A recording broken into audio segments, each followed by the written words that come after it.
Good evening, everybody, and welcome to the number one Group of Five college football show in the world. This is the Group of Five guys, and our mission is to be the voice for the Group of Five football programs, voice that the mainstream sports media absolutely refuses to be. We need your help to do that. We need you to hit the follow button on all the social media platforms at Group of Five guys.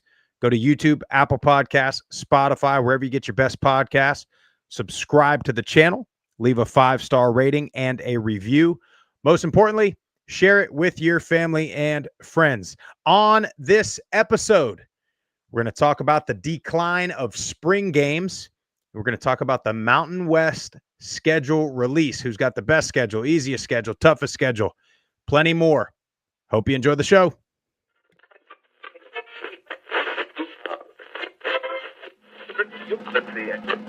This is the Group of Five guys, and we are coming to you live.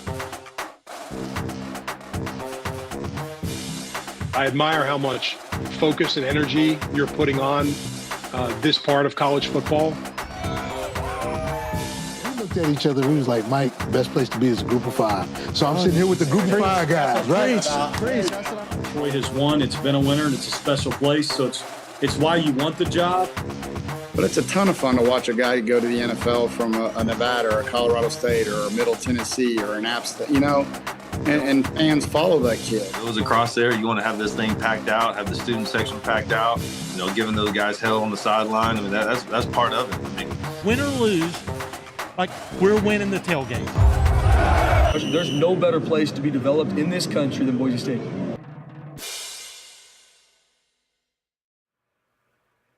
New intro, Jeff. Finally got it done. I got to tell you, my sunglasses on a couple of those clips are electric. They are. And if you remember, those are the Walmart shades because I forgot my shades in San Marcos, had to go to the local Walmart before we got out there on the river. But good. Shout out our boy Ben Glizzy for getting that new intro done.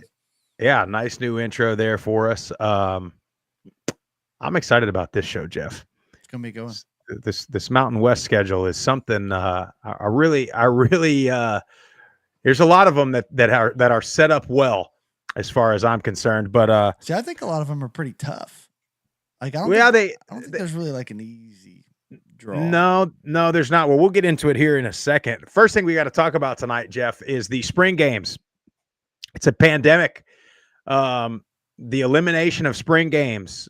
Coaches fearing that their players are going to be poached. Coaches don't have enough healthy guys to put on a game.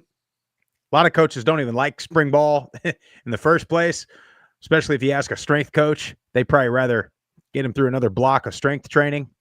But you know who does typically like spring games? And that's the fan.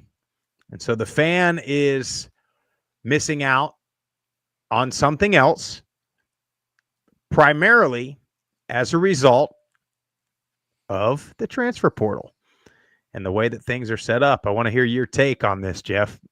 I know for us as alum, spring game typically has been almost like a little homecoming. Yeah. Right? Golf tournament day before, everybody comes back to town, plays a little golf on a Friday, goes to the spring game, tailgates, sees coach.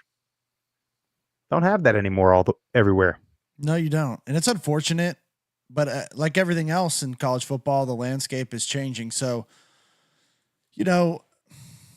I think it's tough because a lot of the players that you think you may have may be gone in a couple weeks. Most of the spring games or spring events that they're doing are going to be, I think, around April the 12th, if I'm not mistaken, that week or the weekend before.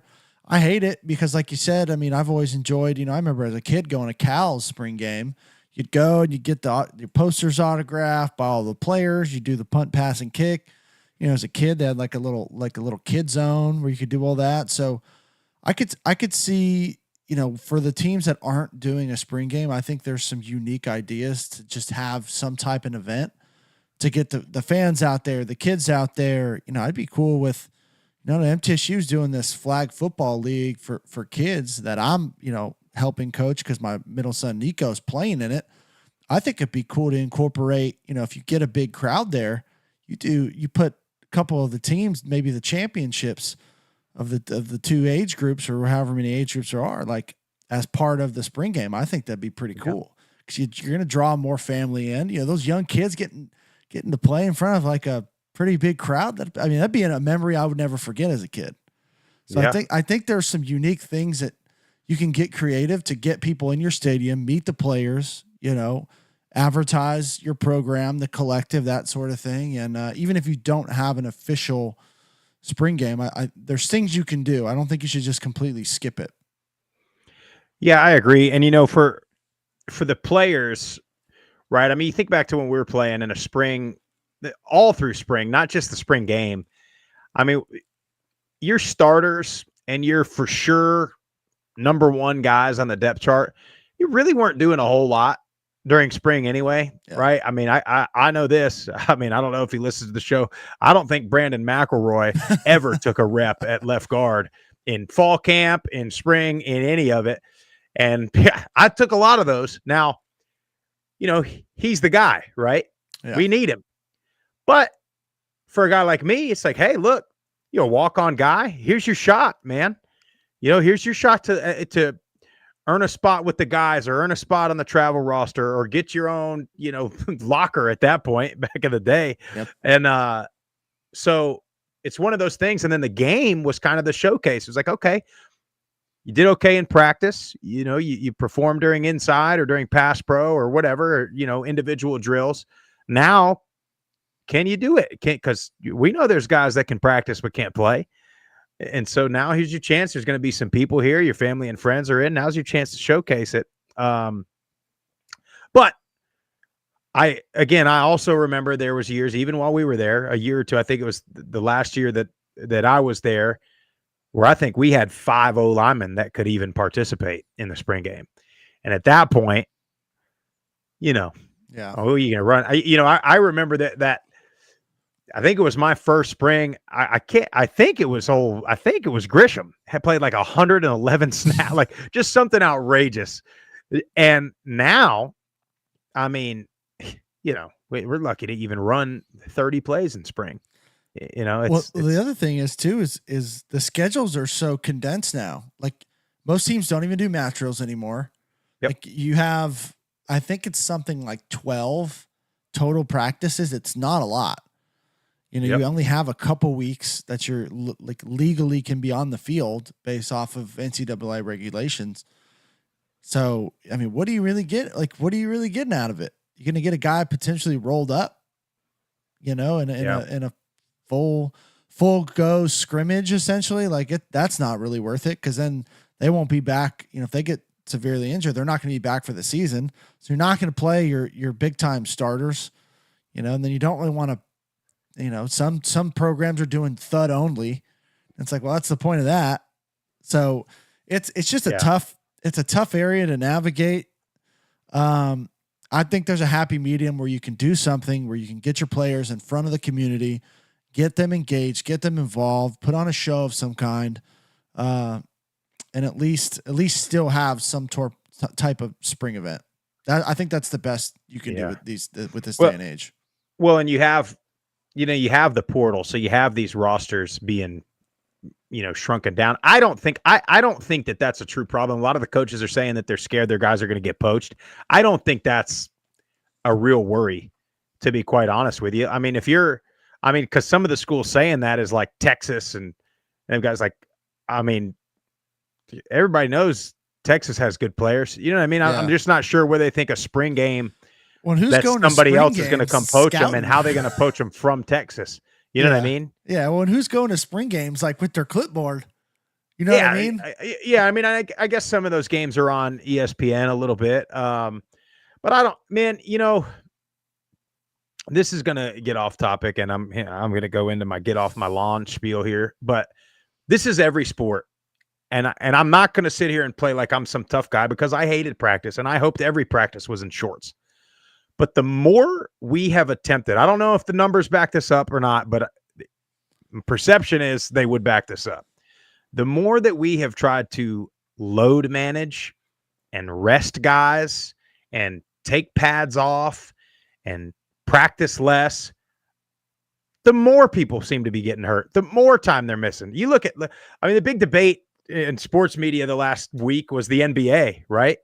And I mean, I look at it, all these guys load manage all year long, and they're still not there in the playoffs.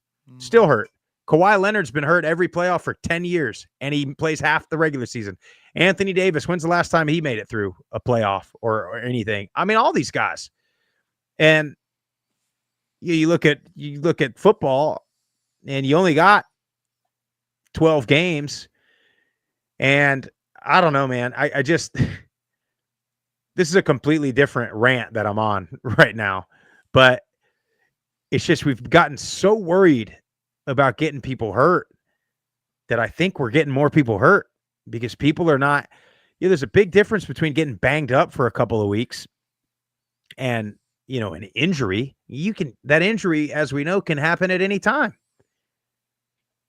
I don't know. Now, on the other side of it, if I'm a strength coach, right? If I'm Jamie Blatnick in middle, it's like, hey, look, we could a 4 or 5 week strength block where we can lift for strength and size and speed versus spending those couple of weeks trying to recover and trying to work on mobility and those kind of things. Like that size and strength window could benefit. And then on the other hand too, yeah, maybe if you do get a guy hurt, then he's going to miss the summer window.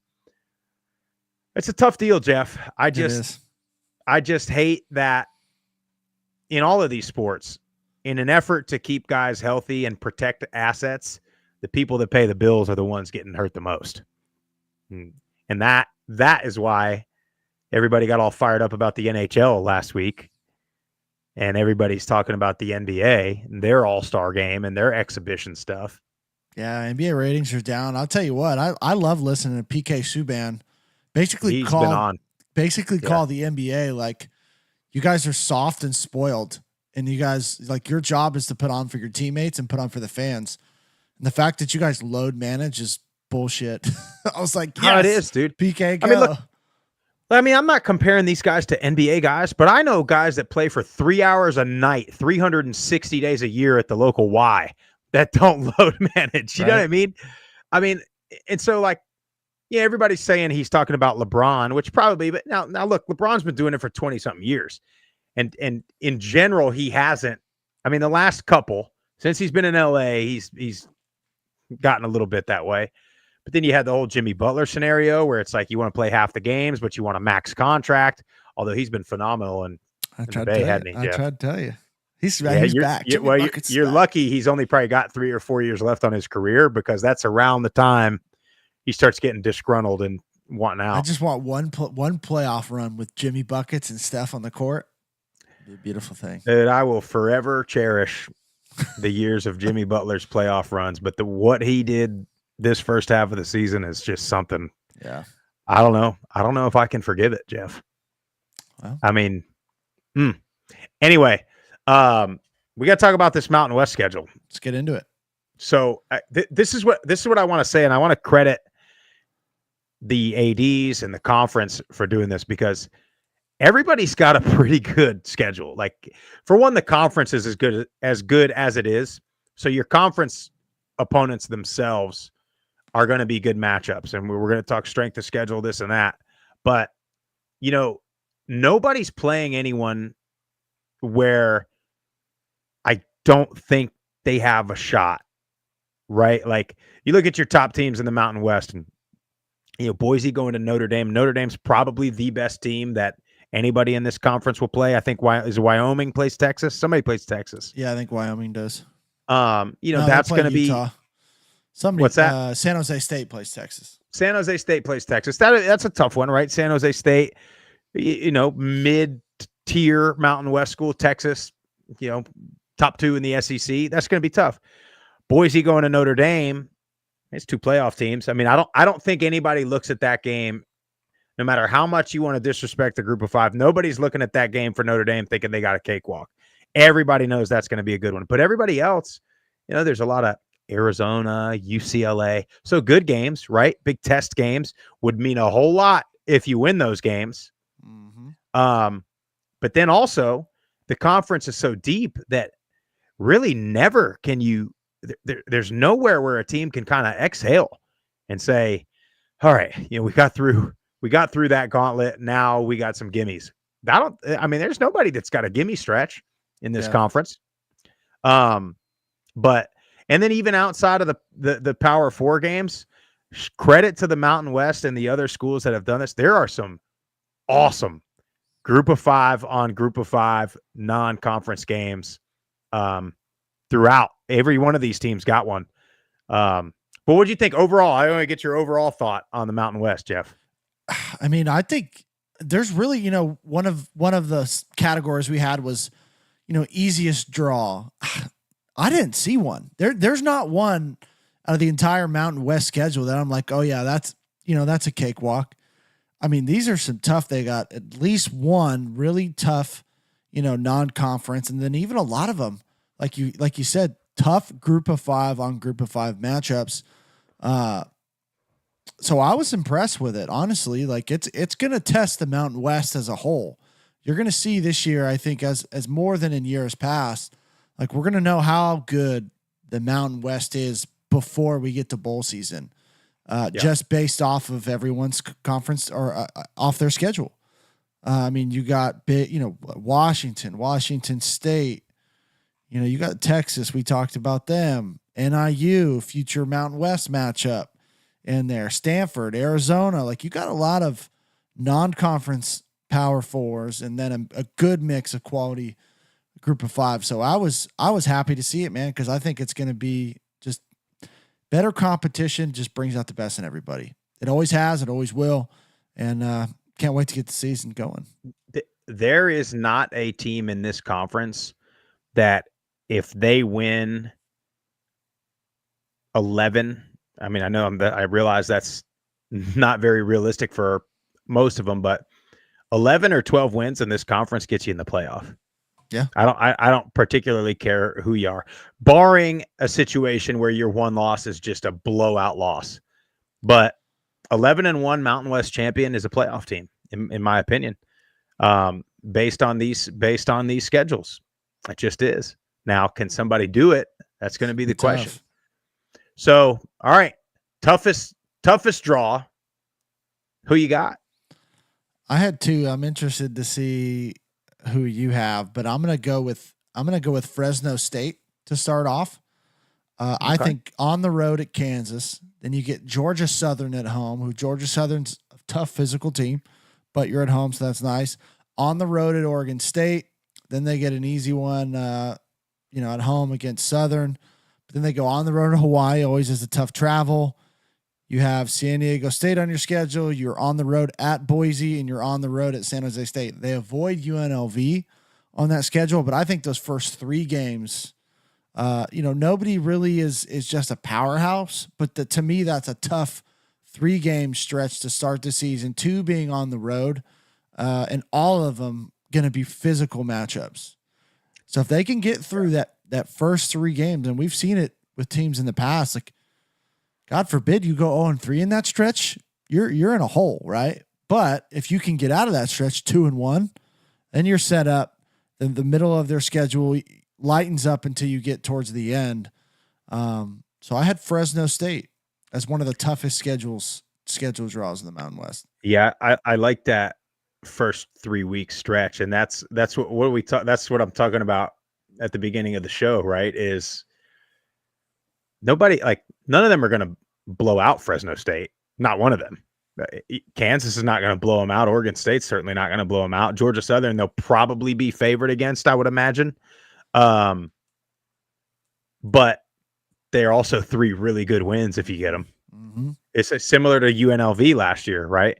Having those opponents that you can go beat. With Syracuse, you go to overtime and lost. You beat Kansas. Kind of what that schedule reminds me of, and that would set up Fresno for an absolute showdown on the blue turf at the beginning of November. I didn't have Fresno. I had 2 that I put, and I think Boise State's got a pretty damn brutal the other schedule. One I had, yeah. And they get cranked up immediately at South Florida and Tampa. Then you get Eastern Washington at home, who, by the way, is not a slouch. Eastern Washington plays on red turf, by the way. You get the red turf versus the blue turf there. That's not a slouch FCS. Then you're off, but then you're at Air Force. You know you're going to be beat up after that game. Then you get App State at home. Then you're at Notre Dame. Then I know New Mexico lost Dampier to Utah, but New Mexico was a pretty damn good team last year. We'll see how they are this year. You get New Mexico. And then you got freaking UNLV at Nevada, home versus Fresno State. I mean, boy. Yeah. Boise's got a tough first half of the schedule. That's 2 years in a row that Boise's had to travel across the country to open up the season. Now, they answered the bell last year against Georgia Southern, but, I mean, that is going to be a huge game for both the Bulls and the Broncos to start the season. And then, you know, App State obviously has a new coach, but I mean, they're going to be a fit. They're a good program. They have building blocks in that building. Like that's not going to be an easy pushover. And, you know, you play Air Force relatively early. That's interesting. Mm-hmm. I had them. They were the other one I had as toughest draw. Jeff and I was at that game in Statesboro, and it was hot. Yeah. And I don't know if you're aware of this, but Tampa, Florida, in week 1 of the football season is going to be hot. Now, I don't know. I didn't look. If it may be a night game? I'm not sure. I don't think they've released times yet. But either way, the humidity is going to be brutal. And if you remember correctly, yes, Ashton Genty ran for a zillion yards against Georgia Southern, but there was a few times when he was out and he was cramping but needing to spell. Now he ain't there, but Sire Gaines might, you know, if he has a 90-yard run on one play and then they get the ball right back, guess who's not going to be in on the next series? You know what I mean? So that's going to be a freaking great week 1 matchup. I can tell you that. Who was your other one? Utah State. And I said that because of their last 4 games, all in conference. Home versus Nevada, at UNLV, at Fresno State, home versus Boise State. So you know, Utah State is one of those teams that could be, right? I mean, UTEP, they'll probably be favored. They're not going to beat Texas A&M. Air Force, not sure. McNeese State, they'll beat them. Vandy, you never really know. I mean, they got a bunch of 50-50 games, really, in the first half of the season. And then, I mean, they could be 4-4. They could be 7-1, but then how about that could finish 2-week stretch? You know, you get a bye in between, but you go to Nashville to play Vanderbilt, and you go back home, and then you got to go to Hawaii. Yep. Yeah. That's a brutal travel right there. Yeah. And then, like you said, the last 4. But I do like, I don't know, like I think they got a chance. I think Bronco Mendenhall's going to do a good job there. Yeah, I don't think they're going to. I mean, look, I just talked about Boise State, but I also would bet on Boise every single one of those games. That don't mean it's not going to be tough. Yeah, golly, UNLV, Fresno, Boise to end. And Nevada, look, I mean, Nevada was they're a better was program. tough last year. Who else did you have? I had Fresno and Boise. Those were my 2. Oh, you had Fresno and Boise. Yeah, toughest so Utah draws. State's the other one. I mean, did you have a weakest schedule or easiest schedule? I tried to. Yeah, I mean, I picked one. Who'd you pick? I picked Wyoming. Wyoming. Yeah, I had Wyoming because you on the road. I mean, it's a bit of a trek, but you play at Akron. That's a winnable game. Then you get Northern Iowa at home. Utah is your toughest matchup, but you get them at home. Mm-hmm. Never know there. You got to go on the road to Colorado. I mean, you lose. Probably going to have a freshman quarterback at Colorado. The Heisman. Yeah. I mean, you lose your top 2 players on that roster. We'll see how well Prime can reload at those positions. Well, either a freshman or Caden Salter. So, I mean, you're probably going to have some turnovers. Yeah. But then you avoid Boise. So that's big, right? You get UNLV at home. You get San Jose State at home. You do have Fresno and San Diego State on the road. But then you finish with Nevada and Hawaii. So I think if Wyoming can get it figured out, like I could see him having a good year. And you never know. You pick off a UNLV or a Fresno. you could find yourself in the hunt. Yeah. Again, no schedule out of any of these teams were easy, but this was, I tried to find the best, closest. Yeah. And I think I'll tell you who I've had in a second. I think the common theme too is they both that we picked avoid Boise State in the conference. I said Hawaii because, and I know Hawaii's never going to be an easy schedule because of the travel, but I mean, they play Stanford at home week 0. I mean, Stanford's been down. Then you're at Arizona, so you don't have, your P4 games are group of 5 games, really. I mean, let's call it what it is. And then Sam Houston and Portland State are your other 2 non-conference games. So nobody, you're not playing any world beaters. You know what I mean? And then, like I said earlier, they avoid Boise State. I mean, that's a big plus for you if you are Hawaii. Now we called it the setup for success schedule. I want to preface this by saying everybody's got one. They're set up for success because, like I said, I think 11-1, certainly 12-0, but 11-1 on any of these schedules, I think, puts you in the conversation. But I kind of picked 3 here.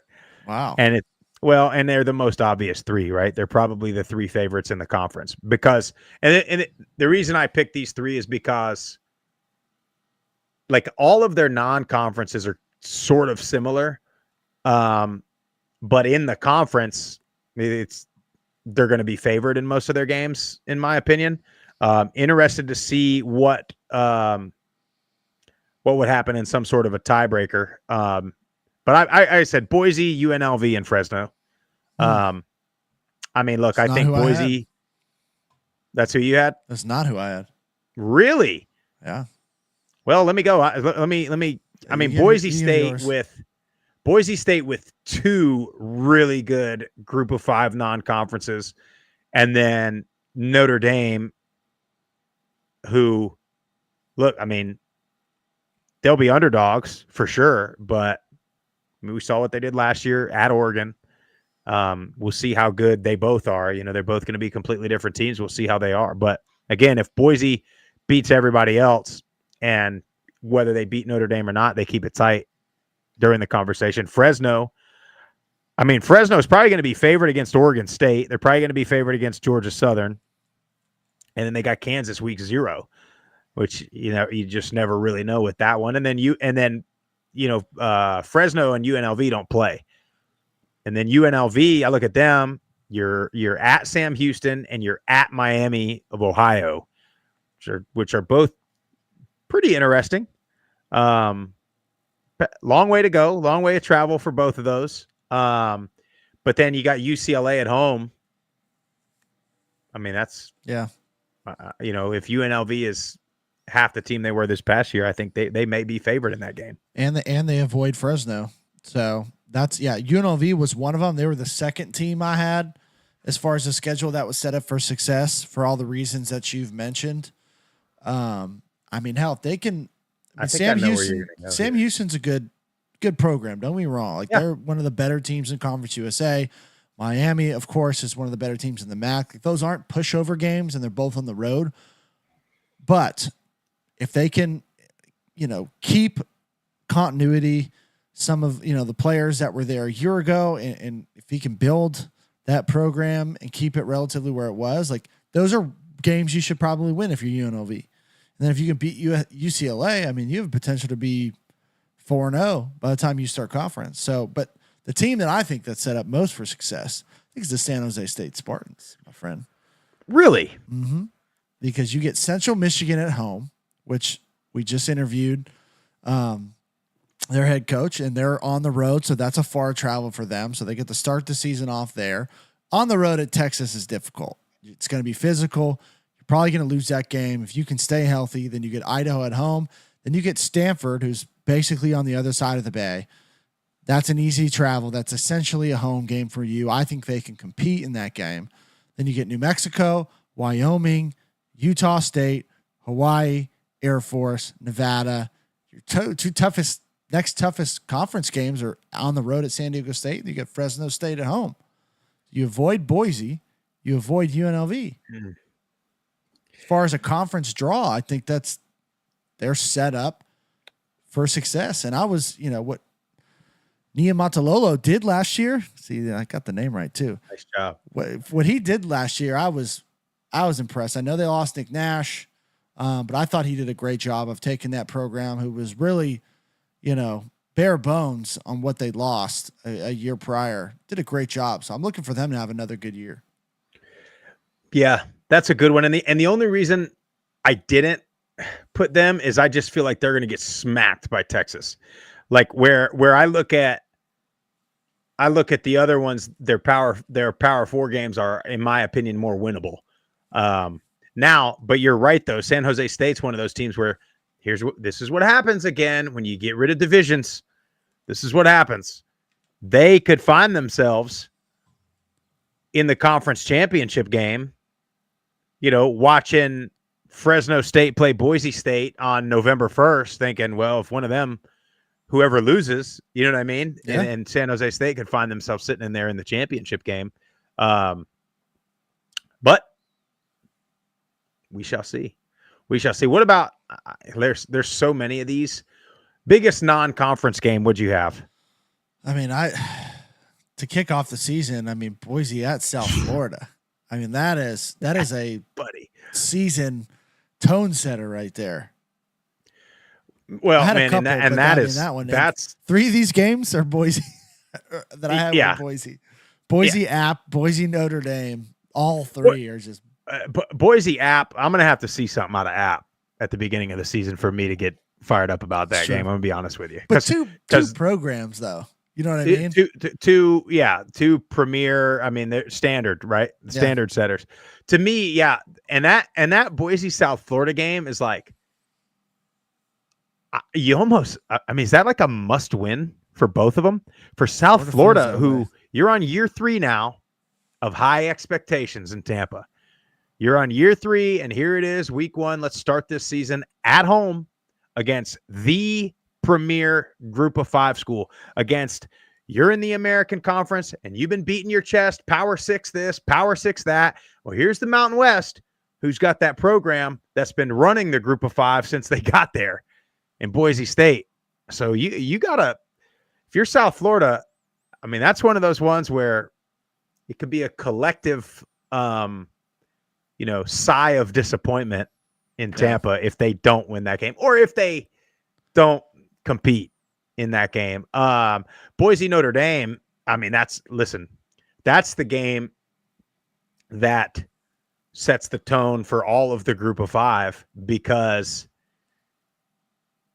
everybody outside looking in, and I don't disagree, Boise State's the premier group of 5 program, right? So their result against Notre Dame is going to reflect on the entire country, whether Boise State has a good year or not. If Notre Dame beats them handily, everybody's going to say, oh, look, the best group of 5 team got beat by Notre Dame badly. Boise wins that game. Mm-hmm. Here we go again, especially if Boise wins that game and then maybe drops one in conference at some point, or has a tough one in conference. That's where you're going to start to see some people talking, because Notre Dame, I got news for you, is going to be a top 5 team in the preseason. I can guarantee that. They always are, but they probably actually deserve it this year. Yeah. By the way, I just want to shout out Alex Golish for trolling Tennessee. I don't know if they would never do it. If you guys saw that, but Nebraska canceled their home and home with the University of Tennessee, and Golish tweeted the athletic director and was like, "Hey, we'll take you guys on." You want to know what's so funny about that? 2 things. Nebraska, right? And did you see the reason they wanted to do it? No, they need more home games. They want to play 8 home games. So you can play 8 home games. So here's what these schools do this. Notre Dame's been doing it for years because they get to choose their schedule. They want to play 8 games at home. They don't want to play anybody out of conference on the road. They won't do it. And then Tennessee is going to have the nerve to be like, well, yeah, Nebraska. Tennessee, they won't. I guarantee you they're not going to go play South Florida. Certainly not at South Florida. So this whole thing is like these guys, they want more auto bids. They deserve all of it. They deserve all the spots, but we're not going to challenge ourselves on the road. We're not going to play a tough road game unless it's a conference game. We're not going to play any of the top group of 5 teams. If we play group of 5, we're going to play, a bottom one. I mean, it is just what a joke. What a joke the whole thing is, Jeff. I mean, it really is. By the way, can I go on a sidebar here? We got time. Yeah, we got time. I was watching one of my favorite shows of all time, and the original like kind of debate show, PTI. I was watching it the other day. Love that show. I don't remember what it was, but it was Kornheiser and Wilbon, and they were talking about the SEC and Big Ten wanting auto bids. And Tony Kornheiser, who I respect very highly, he had the nerve to get on there and say, yeah. I mean, Boise State and SMU, we didn't need them in there. Just completely glossed over 2 teams that want an extra bid. And Wilbon, I'm glad Wilbon corrected him. He said, yeah, well, Wilbon or Tony, Indiana is in the Big Ten. So you're going to have a team that was worse than Indiana getting in there. Tennessee, he didn't mention Tennessee. He only mentioned Indiana. But I was thinking Tennessee got beat worse than any of them did. And they just gloss over that. You want a team that was worse than Tennessee in there. Yep. But Boise loses. We were there. They didn't get blown out the same way Tennessee got blown out. And look, I'm the first to admit Ohio State was playing at levels, better than anybody. Obviously, they won the whole thing. And Notre Dame too. But like, it's like, it drives me off the wall that you can have games happen like on the same day. It's like, remember when everybody was up in arms about Cincinnati losing 27-6 to Bama? And then on the same day, Michigan just gets absolutely smacked by TCU. And they're all like, oh, Cincinnati just should not be in. We don't need teams like this. So what are you guys watching? Anyway, what other ones though? What non-Boise State non-conference games did you have that were pretty intriguing? That just because it sets up the rest of their schedule, I think, and their key matchups. UNLV at UCLA, if they can get by that, get a win there. That's at home, Jeff. That's in Vegas, isn't it? Let me double check. Yeah. Yeah, it is. So yeah, it is, buddy. So that game in Vegas, if they can win that game, I mean, they're set up. I mean, they have tough matchups. Don't get me wrong.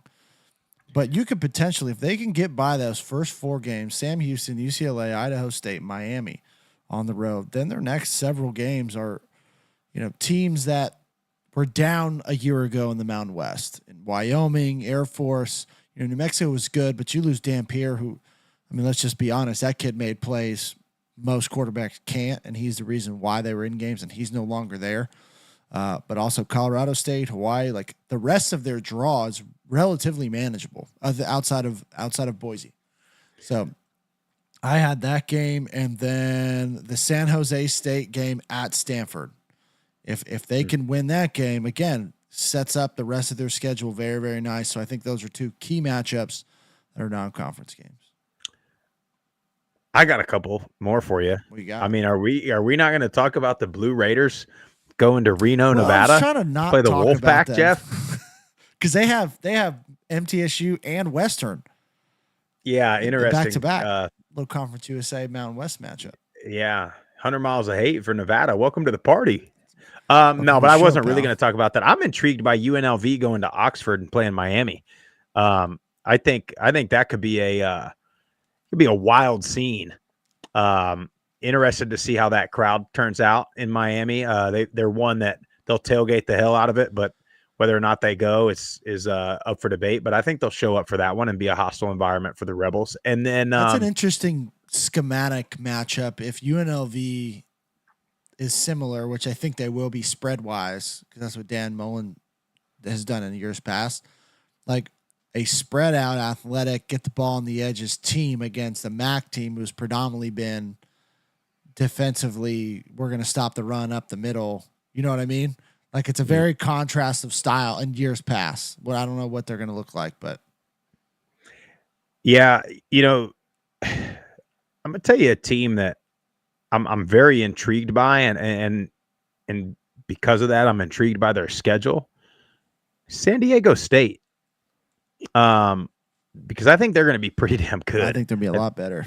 I think they're going to be a lot better, and I don't know how good Washington State's going to be. They were pretty good last year. Cal was okay last year, right? They had some weeks where they looked good, but then you get NIU is your other non-conference, and then Colorado State, Nevada. I mean, you got a chance to be 5-1 maybe at that point in the season going into your bye week, and then you get Fresno State on the road. I think San Diego State's got a chance. But I'm intrigued by them at Washington State, and then they're off, and then they're home versus Cal. I think those are going to be interesting games. And then I think their game versus NIU is pretty intriguing for both teams. I think that's going to set the tone a little bit for the MAC as well. No, I agree. I thought the same thing about San Diego State, just looking at their schedule. What Sean Lewis, I think he's a program builder. I think he's going to do a good job. Interested to see who they're going to have at quarterback, because he's done a good job with quarterbacks in his previous stops. But what about your biggest conference matchups? I mean, come on, pretty straightforward, right? Yeah, the two that I have is the one that was the biggest one last year, and then proceeded to be the title game. So rematch of that, UNLV at Boise State on October 18th on the blue turf. And then 2 weeks after that, Fresno State at Boise State on the blue turf. Boise gets them both at home. Now UNLV and Fresno don't play each other, so they get to avoid that matchup, but Boise does get them both at home, which is advantageous for them.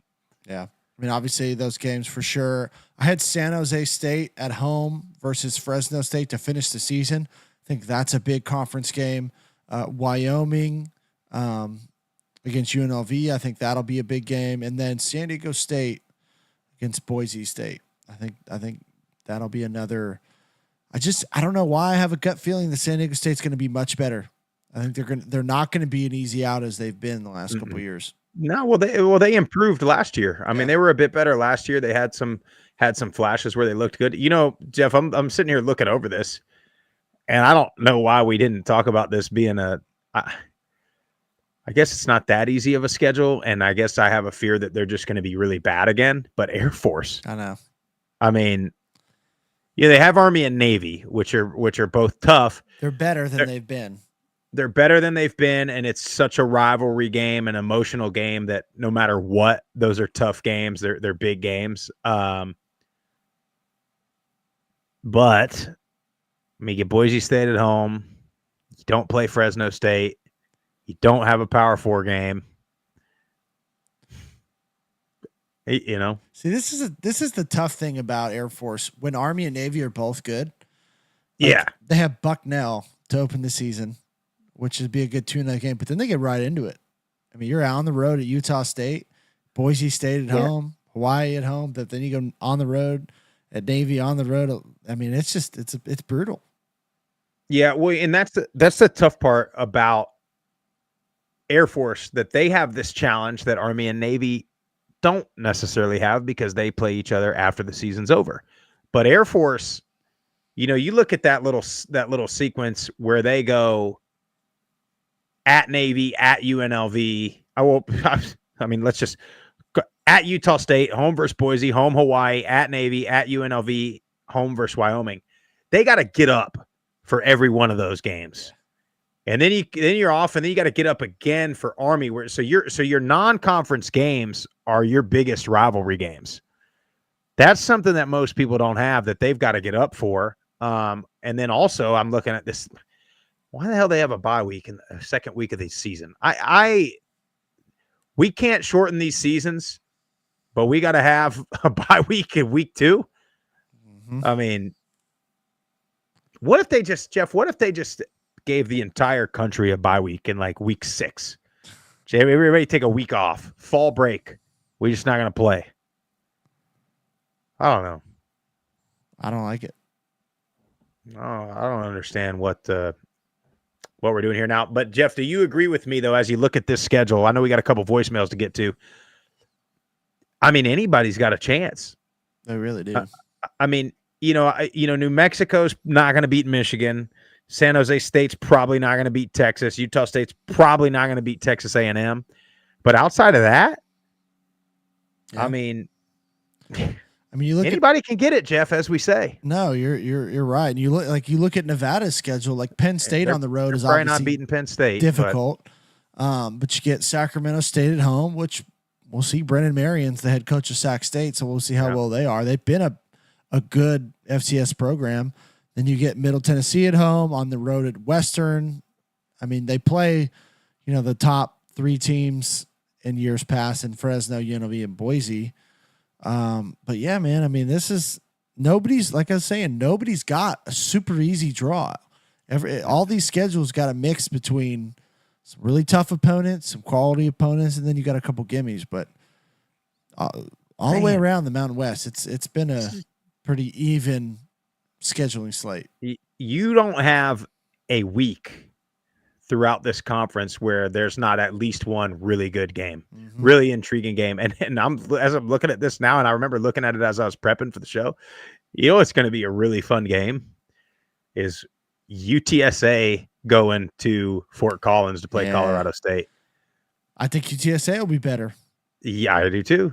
I mean, everybody should be better. You're going to find out real quick who's not, but anyway, how many voicemails do we have, Jeff? I believe we have 3, 2 from one person. And do just want to shout out the YouTube chat real quick.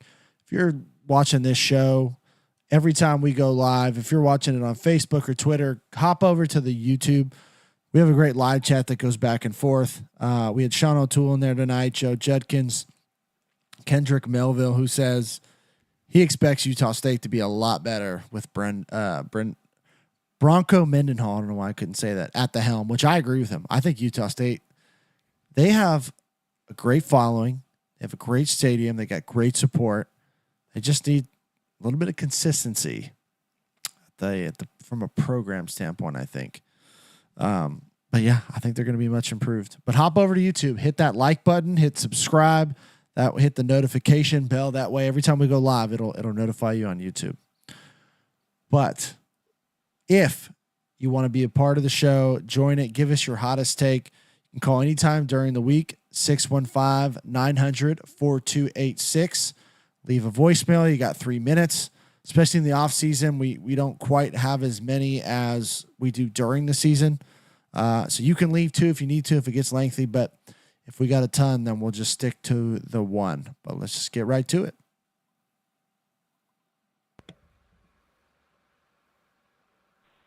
Group of 5 guys. This is Wyoming Ben. What's going on?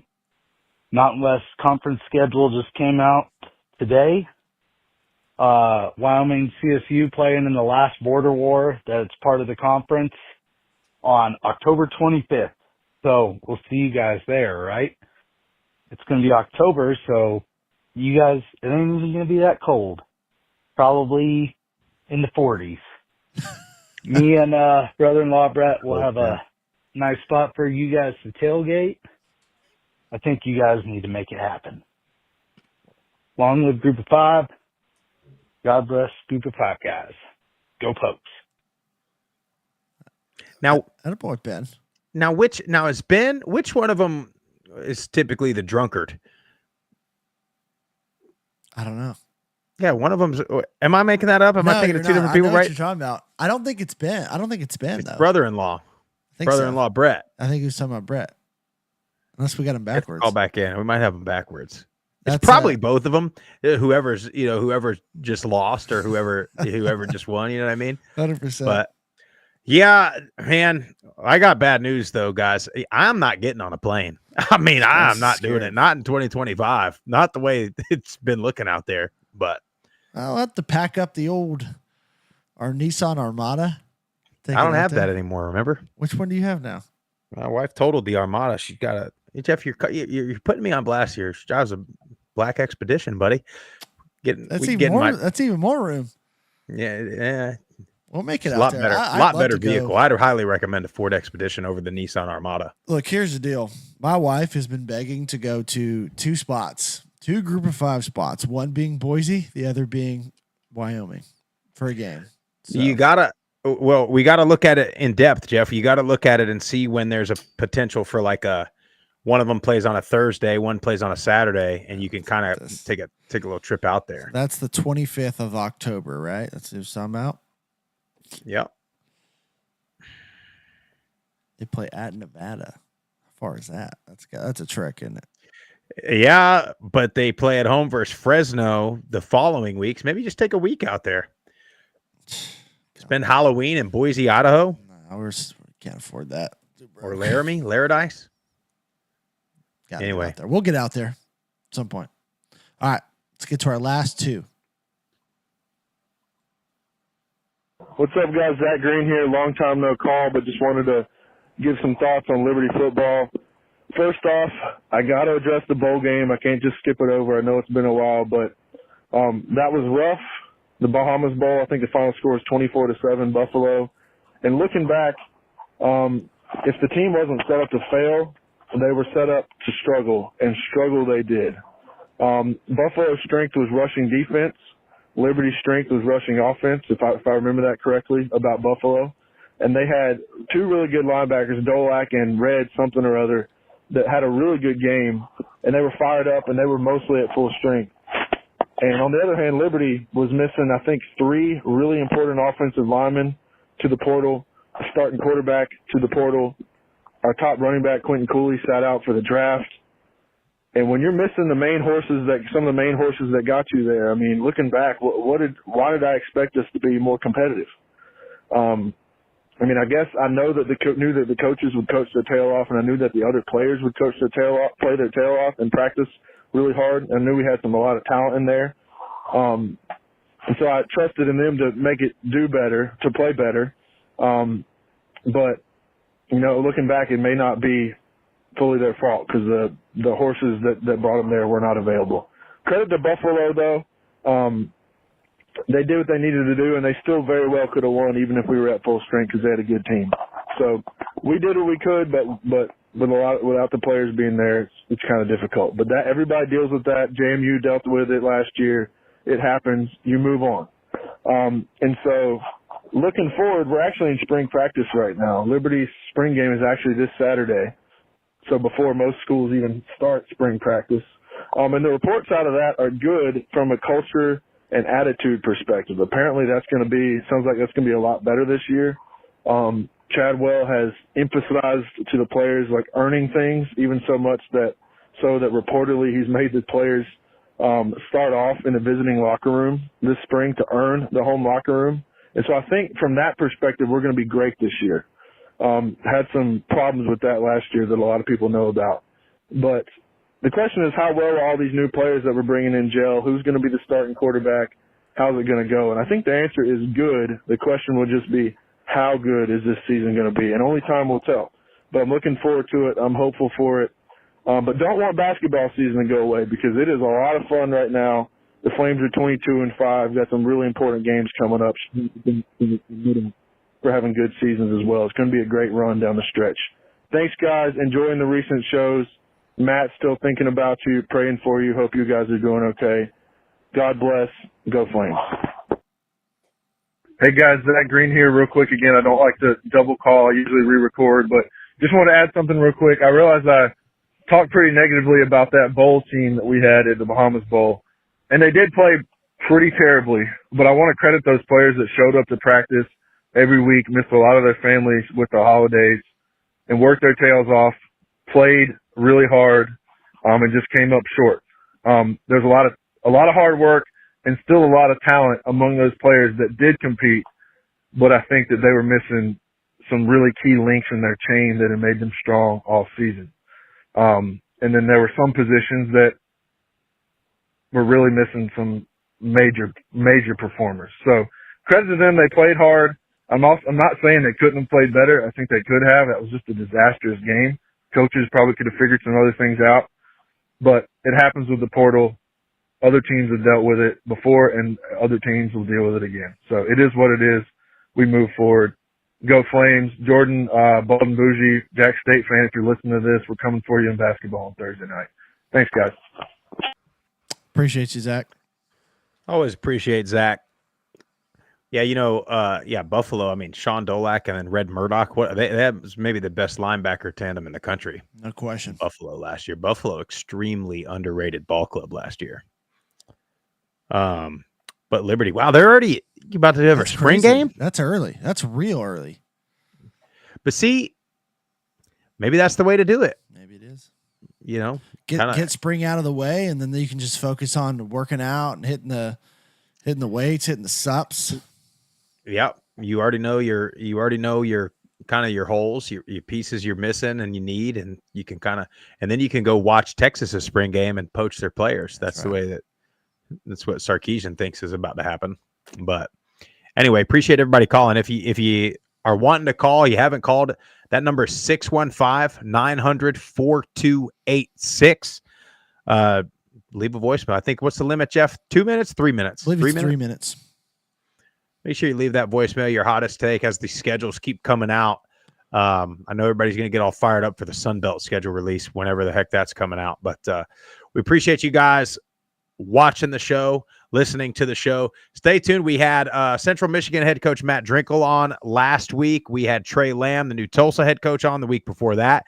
Later in this week, we get pretty deep into the NIL and transfer portal discussion with Chuck Carson over at Troy and the Trojans Together Collective. So stay tuned for that, dropping later in the week.